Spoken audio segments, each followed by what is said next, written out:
रात भर नाच के कमाई मांगतिया नाइट वाला के बाद एक गाना लेके आए हैं ब्लाउज में विदाई।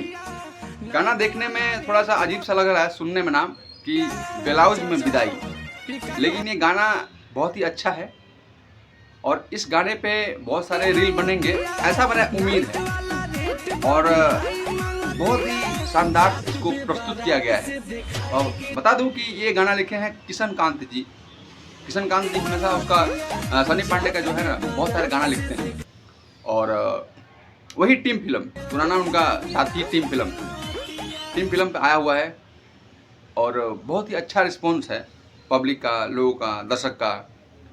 और सनी पांडे ऐसे ही आगे बढ़ते रहे और गाना बहुत ही मुझे अच्छा लगा और वीडियो भी देखा, वीडियो भी बहुत मुझे अच्छा लगा।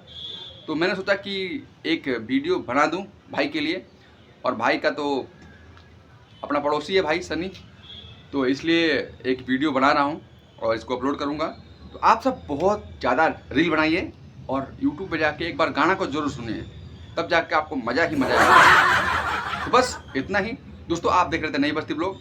मैं आप सबका भाई अर्जुन। अगर मेरे यूट्यूब चैनल पे नए हो तो मेरे चैनल को सब्सक्राइब कर दे, बेल घंटी दबाएं, ताकि कोई भी वीडियो अपलोड करूं तो सीधा आप तक पहुंचता रहे। धन्यवाद, नमस्कार, जय भोजपुरी, जय बिहार।